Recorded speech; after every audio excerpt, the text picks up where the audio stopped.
So, unlike Amy's very inspired talk, I am going to use slides because I work for the guy that brought you PowerPoint. So we kind of go the other way. But I hope I won't let the slides overtake the message. So the message I want to give you is a series of nested stories that start with the thinking around the role of technology and innovation to move population scale problems into solutions. The thinking that Bill had about 5 years ago about the role of technology in saving humanity. We're here together thinking about a solution, artificial intelligence, to ideally move population scale problems into focus. And one of the unfortunate realities of the technology for good world is that it starts with the technology and then it searches for problems. And I'm going to propose to you that one of the fundamental shifts we have to make is start with a problem and then figure out what the solutions can do to solve that problem. So I'm going to walk you through a journey that 5 years ago started in the creation of Global Good. Global Good is the science and technology component of the Gates ecosystem. And it represents sort of what can you do in the definition of problems that technology can solve to move population scale solutions into reality. One of the first things we discovered is that while AI is very much at the forefront of a lot of revolutions, it's far from being the only revolution. As a matter of fact, science in general is bringing us no less than 5 major revolutions that are converging at the same time. Think of what's happening in genomics.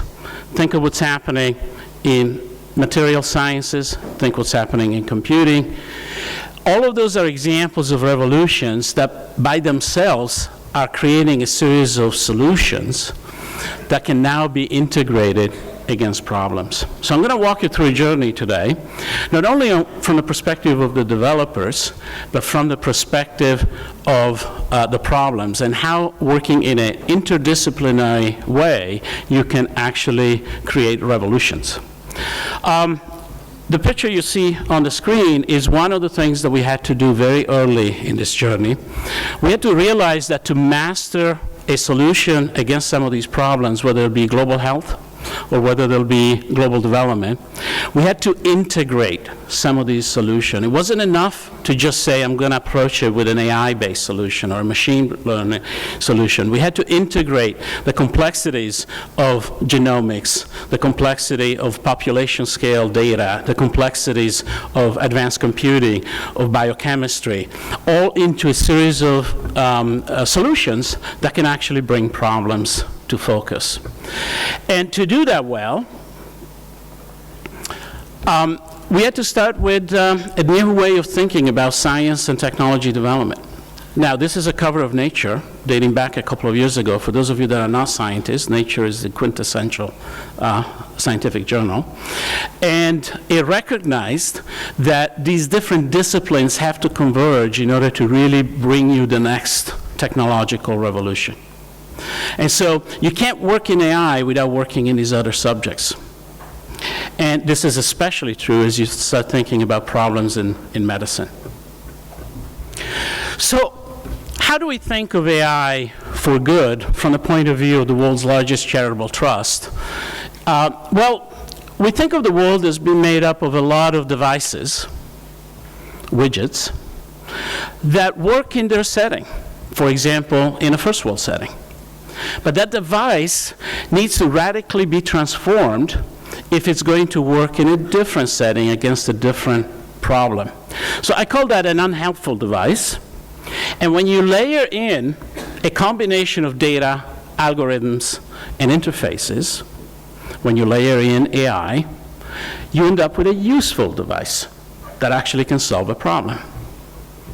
So let's look at how that actually works. This is Aminata. She lives in West Africa. And you know what? She's one of the most innovative people I've ever met. She's a smallholder farmer. She eats the food she grows. And she learns how to access markets with a very sophisticated set of cloud computing capabilities that are all manifested in that phone that she has. This is the low-tech world. She's farming with technology that dates back hundreds of years, but she's accessing markets with technology of the current century. She has a problem, though. She doesn't produce enough food to actually scale up. She doesn't produce enough food because she's using the technology of the last century. Her field produces roughly 11 times less per hectare than the average European field. Why is that? So here's the first problem I want to take you through. We believe agriculture, especially smallholder agriculture, is a ticket out of poverty. There's roughly 1 billion people that are going to be able to benefit from this transition. However, today, the simple technology to try to drive forward the smallholder agriculture is very different than the one we've come to learn in Europe, in North America. It isn't large-scale agriculture. It isn't agriculture that makes intensive use of things like fertilizers. They're very different types of problems. So 84%, roughly 500 million farmers are in this situation. And continents like Africa could be the breadbaskets of the world. But unfortunately, they're farming with productivity that is 10, 11, 20 times less than what we come to know as the Green Revolution. And the reason for that is because the basic ingredients of managing the soil, managing water access, managing cross-seasonal production are simply, the data is not understood. So this is a problem that AI could solve. AI combined with big data, combined with devices. What if you had a device that is attached to your camera phone?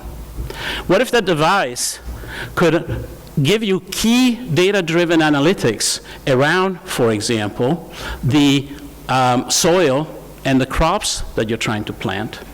And what if that device in the hands of an extension worker could actually combine regional and geospatial data to give you a prediction on what the yield that you will produce based on certain basic activities will be? What if that was so good that you could actually use that information, that predictive yield, to actually borrow and access financial services so you can get the inputs or the seed to go ahead and farm your field?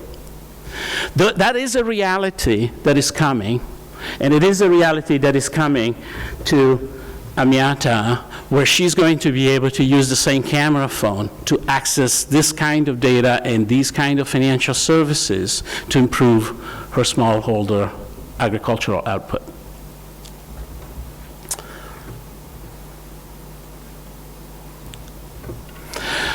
At the same time, the data that is being generated in her field can be crowdsourced, and it can drive a better understanding of all of these systems. It can drive a feedback loop that allows governments, local, and extension workers all to sort of sync up on the activities that exist in that field.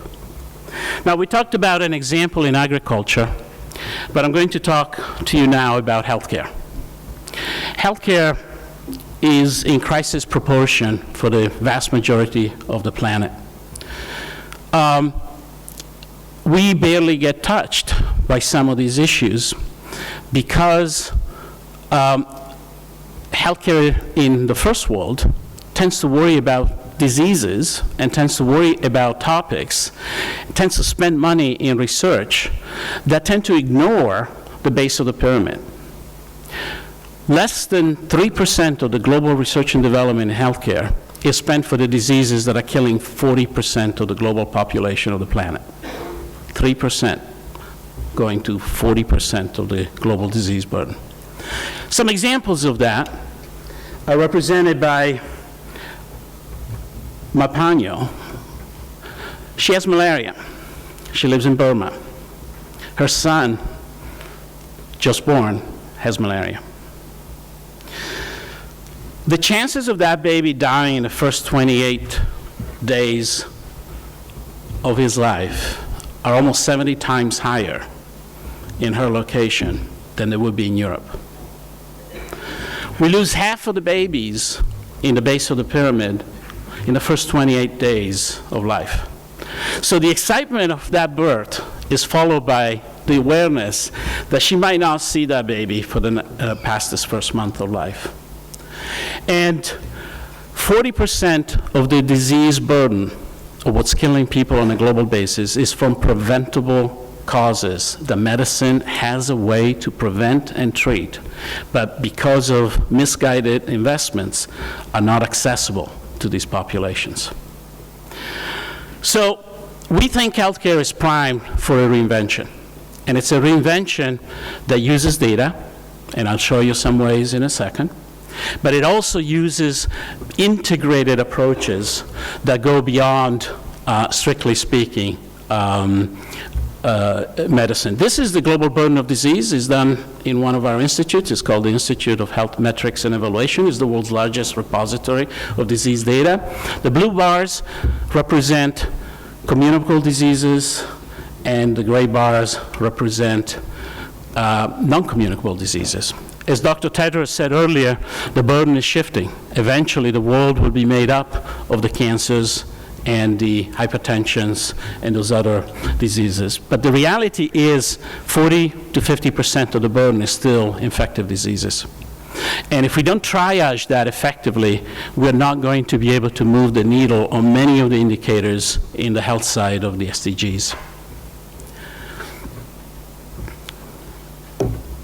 So this is a clinic that Dr. Tedros actually will recognize because it's in the Afar region of Ethiopia. And this is healthcare for the Afaris. And most of the women and children that have walked to this clinic have walked 10 to 15 miles. It's open air. And the sum total of the healthcare provided to this community is represented by those health workers in the middle of that clinic. How can we get those health workers to make clinical decisions at the same level of a specialist in Geneva?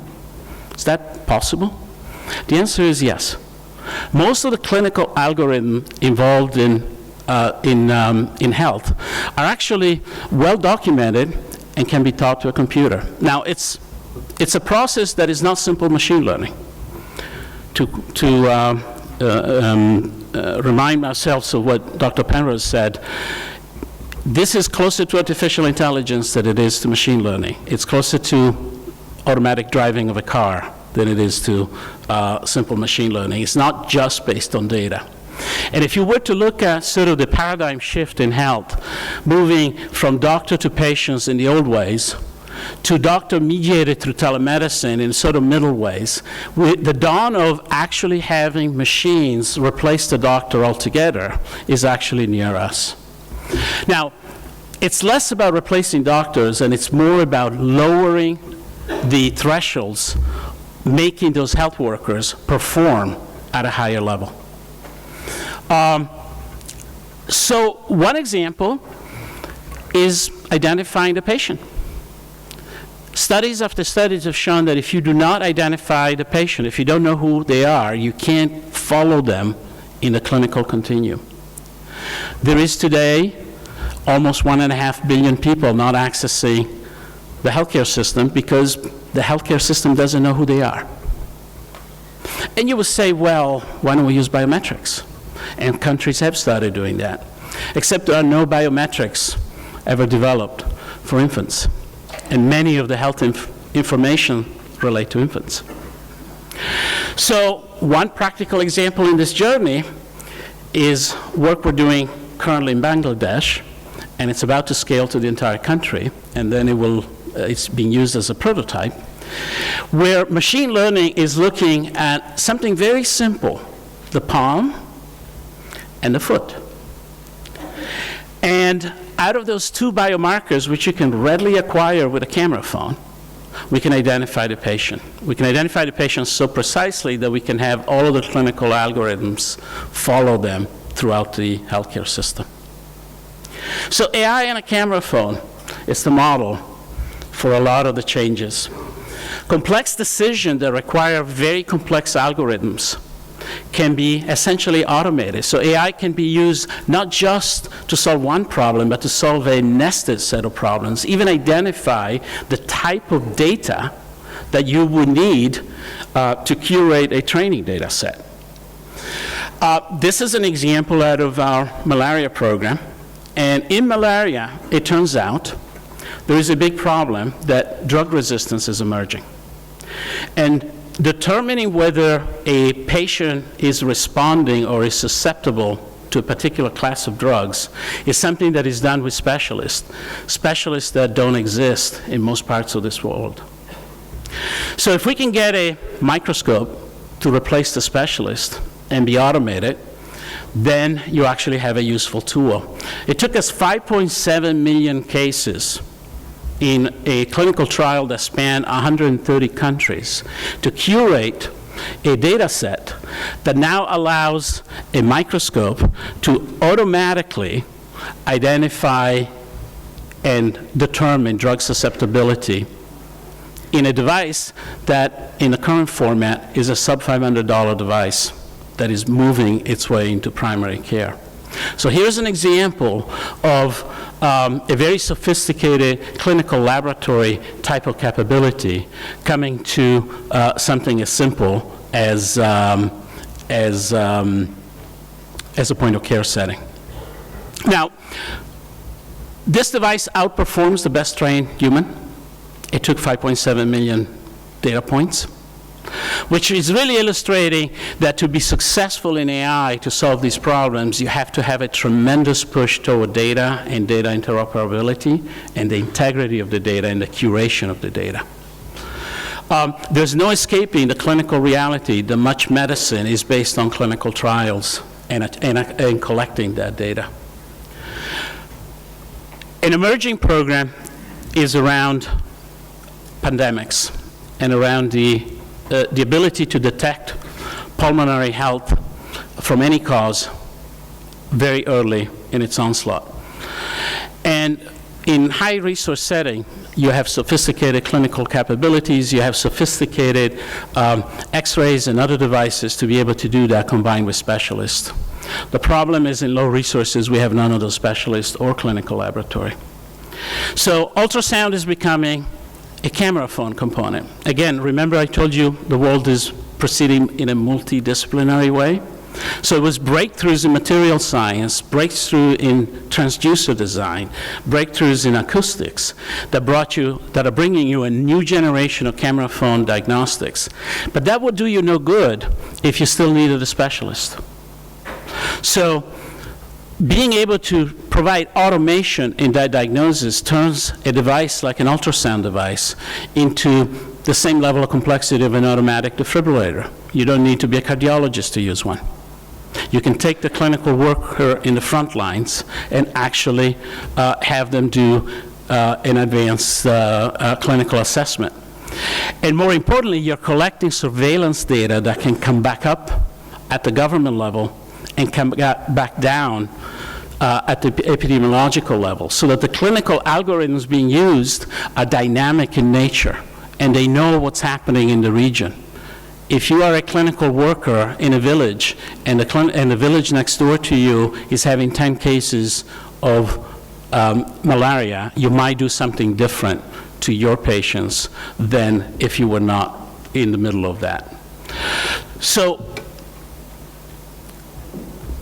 being able to do this in near real time, being able to do this on computing platforms that are as simple as a camera phone, being able to do this untethered from telecommunication needs are all the factors that this convergence between technology is bringing to you.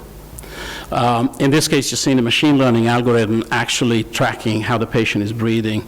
And it turns out that if you ask most pulmonologists what tool they would use to assess lung health, to determine pneumonia, by the way, the largest killer of children, they would tell you you have to use x-rays.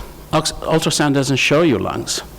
And it turns out that the machine is able to see things in that image of that ultrasound that most humans think of as noise. And it turns out that those, when you do 1.7 million cases, which we did for our clinical trial for this device, turn out to be new medicine.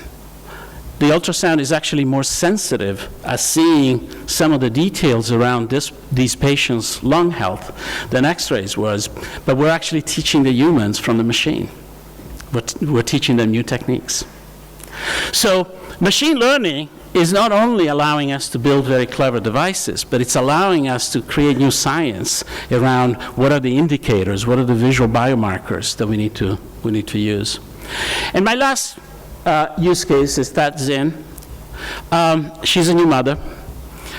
She lives in Burma. And she is on her way to develop cervical cancer. Cervical cancer is going to kill roughly 20 million women between now and the time when the disease could be eradicated, because we do have a very good vaccine. The vaccine, however, is just beginning to be standard of care in the first world. So 20+ million women are estimated to die of cervical cancer. It's why most women in this room do things like pap smears every year. And it turns out a camera phone can look at a cervix, can take a picture of the cervix, and interpret that cervical data better than the best cytology. So new data is suggesting now that you could forget about the pap smear, even in the first world, because AI can give you better predictive value through the simple use of low-tech technologies. You could even imagine these kind of analyses being done at home in the future. So if we can eliminate the detection, if we can get clinical workers that are not specialists to operate at the level of efficiency of specialists, then you can think about the unthinkable. You can think about eliminating diseases. You can think about eradicating diseases from the clinical continuum. And cervical cancer is an example where within the next 10 or 15 years, not only we can save a significant percentage of those 20 million women, but we might actually eradicate it as a disease. One of the biggest threats to the world is a pandemic. We have done lots of analysis on this topic. The Spanish flu is an example of a pandemic out of control. It killed 50 million people at the turn of the century. You could say, well, that was a long time ago. Medicine has progressed. The world is better. We have all the modern things. So we asked the question. We asked the question through machine learning and data analytics, looking at geo-positioning and lots of other data sets. We ran a simulation about what would be the effect of the Spanish flu happening today. As a matter of fact, we said, let's say the Spanish flu emerges in a West African nation and spreads. The answer is 33 million people dead. So yes, we improved. Instead of 50 million people that will die, we'll have 33 million. Why? Well, we have better technology in some parts of the world, but we also have better interconnections and people travel.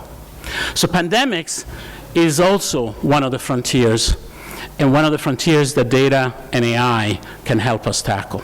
And to show you some of that, I'll show it to you in the case of a global burden of disease, but we've been spending a lot of time building what we call predictive disease models at the population scale. And what this means is you build the geospatial distribution of the entire population of a country, because it becomes critical to do this at the subnational level. You can't just say Switzerland. You have to identify the specific locations within Switzerland in order for this data to be actionable by public health. The Ebola epidemic was one of the biggest learned lessons. The WHO right here in Geneva was predicting 11 million cases of Ebola just about now, because they were looking at it at a national level as opposed to the subnational level. So that was a lesson learned for the world community about the importance of subnational level. You're seeing Madagascar here, and you're seeing the prevalence of malaria as you cycle through the season, and you're seeing the results of a specific intervention being simulated, a particular delivery of bed nets in a particular region within the country.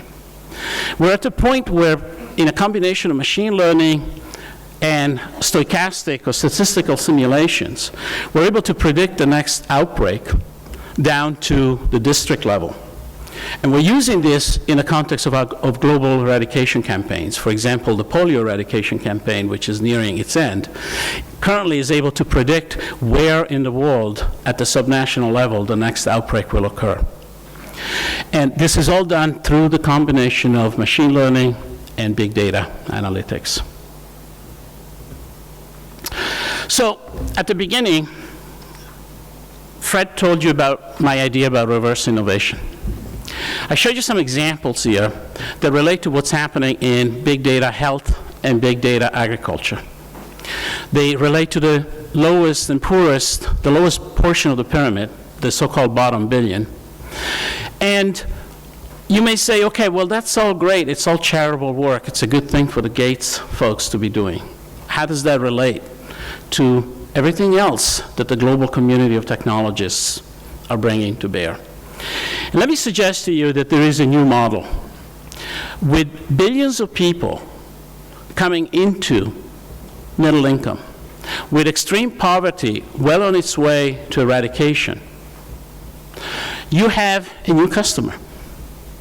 And everybody here who's thinking about the development of products and technologies that use technologies like AI to tackle these sort of population scale problems need to think about the base of the pyramid not as charity, but they need to think about it as the base of the pyramid as their next billion customers. And this is what I call reverse innovation.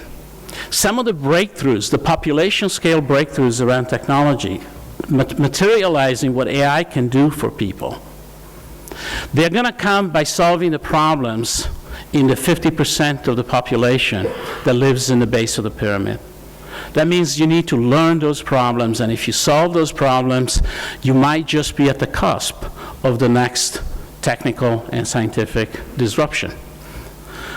I would like to believe that some of these population scale problems are going to bring us the kind of solutions that are going to leapfrog. Just like the penetration of cellular phone is now higher in some African countries than in Europe or in the US. Just like mobile finance services are more advanced in places like Kenya than they are in places like Silicon Valley. I believe in areas like healthcare and global food security and tech development, we are at the cusp of a series of revolutions which are going to use the base of the pyramid as the starting point. And so that, I'm going to leave you with that message, and thank you very much.